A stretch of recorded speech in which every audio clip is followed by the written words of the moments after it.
Alors, je m'occupe de l'école de mini-basket, c'est-à-dire les entraînements et la planification technique des U7, U9 et U11. Pour ça, je suis accompagné de Elton et Morgan, avec qui chaque année on forme des jeunes coachs pour qu'on puisse être assez nombreux pour encadrer les mini-basketteurs. D'ailleurs, on a reçu cette année l'homologation École française de mini-basket, gage de notre qualité, puisque voilà, nous sommes le deuxième club du département à obtenir ce label. Donc, on est plutôt content. Je coach aussi l'équipe des U17 masculins à Occitanie cette année et je m'occupais également de la partie administrative du club, c'est-à-dire répondre aux mails des licenciés, organiser les stages, gérer les créations, les mutations, rédiger les dossiers de subvention. Et voilà. Et pour faire vivre le club, tout ce qui est manifestations sportives, par exemple le tournoi qu'on fait chaque été à Saint-Clément, voilà, je fais aussi partie de l'organisation.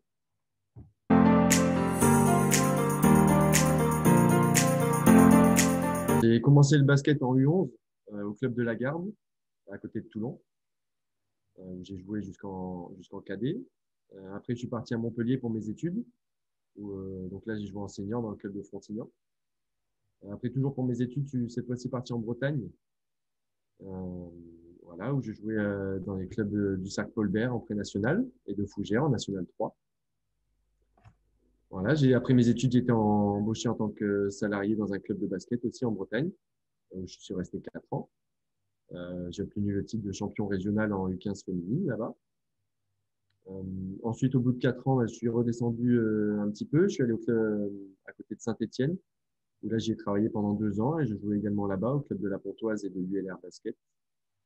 Donc, après ces 2 ans, on avait vraiment envie de revenir sur Montpellier et j'ai eu l'opportunité de revenir à Saint-Gély. Et donc, j'étais vraiment content et emballé par le projet. C'est sûr que le basket et le sport en général a vécu une année compliquée, avec plusieurs mois d'arrêt de la discipline, une reprise qui a été partielle, puis ensuite un nouvel arrêt. Donc oui, le sport, je pense, va en prendre un coup. Après, voilà, j'espère que nos licenciés vont garder la motivation, qu'ils ont toujours cette passion du basket et qu'on pourra reprendre la saison. Alors évidemment, la question sanitaire reste prioritaire, mais voilà, on espère tous que ça va vite passer, qu'on va, voilà, va pouvoir retrouver les chemins des gymnases pour des entraînements dans un premier temps, et voilà, et ensuite éventuellement reprendre la saison.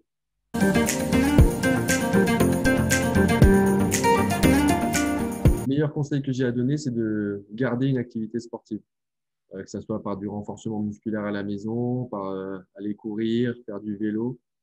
J'ai envie de dire peu importe, mais voilà, ce qui est vraiment important, c'est de ne pas stopper en vue d'une éventuelle reprise et pour pas qu'on reparte à zéro, sachant qu'on espère évidemment que les championnats et les matchs vont pouvoir reprendre. Et donc, si c'est le cas, c'est important que les joueurs reviennent quand même en condition.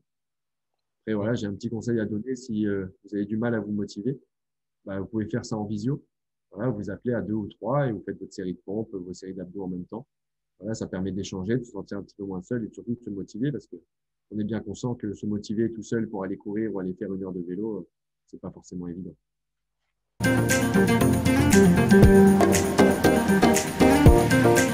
Avant tout, ce qu'on souhaite au Saint-Gély Basketball, c'est de pouvoir accepter tout le monde. Donc, voilà, notre souhait, c'est que dans chaque catégorie, chaque enfant, que ce soit à partir de U9, U11, où les équipes commencent à être constituées jusqu'en U17, que chacun puisse s'épanouir en jouant à son niveau. Ça, c'est quelque chose sur lequel on est vraiment attaché.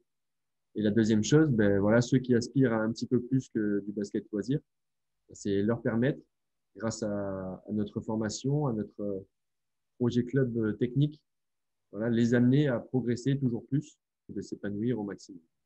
Alors, au niveau de la filière garçon, on a l'avantage d'être assez nombreux et d'avoir une équipe en U20 qui évolue en interdépartemental, des équipes seniors en régional 2 et en pré-national. Et sur le secteur féminin, c'est la même chose puisque on a une équipe en régional féminine 2 et une équipe en régional féminine 1 avec des effectifs très jeunes.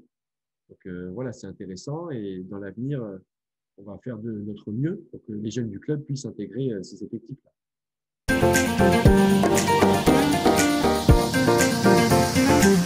Oui, c'est sûr que toucher le public féminin, c'est toujours quelque chose d'assez compliqué.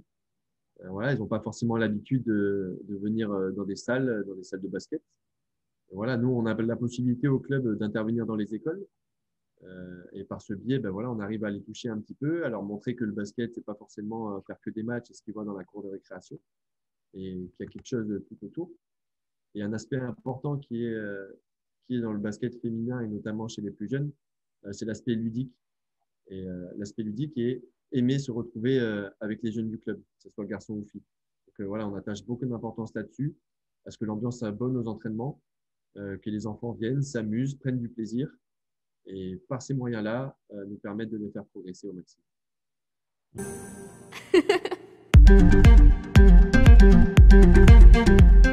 Les projets seraient de développer plusieurs antennes dans le secteur du Petit Saint-Loup, ce qui nous permettrait voilà, que chaque enfant de U7, U9, U11 puisse pratiquer le basket à côté de chez lui.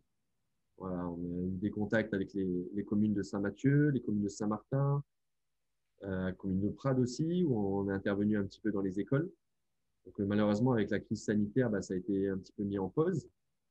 Mais voilà, on tient toujours à mettre ce projet à bien et on souhaite vraiment arriver à s'étendre un petit peu plus dans le secteur pour voilà, permettre à chacun de pratiquer à proximité de chez lui.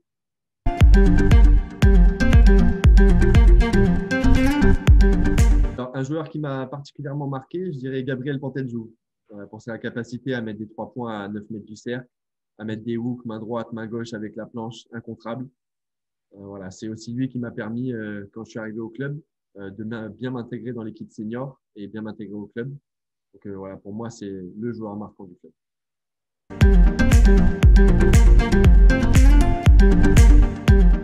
En NBA, mon joueur préféré, c'est Blake Griffin. Voilà, surtout à l'époque, pour ses qualités physiques. Voilà, être capable de mettre des dunks comme il a mis. Voilà, moi, quand je regarde la NBA, c'est pas pour analyser et regarder le système, parce qu'on sait que le basket NBA, c'est pas comme ça qu'il joue. Mais voilà, voir Griffin mettre un gros poster, c'est ça qui m'éclate quand je regarde la NBA. Après, ça m'empêche pas de regarder évidemment des matchs de Pro A, des matchs d'Euroleague, pour vraiment avoir un aperçu de ce qu'est le sport de haut niveau. Et voilà, en ce qui concerne la NBA, en tout cas, c'est des actions spectaculaires qui m'intéressent.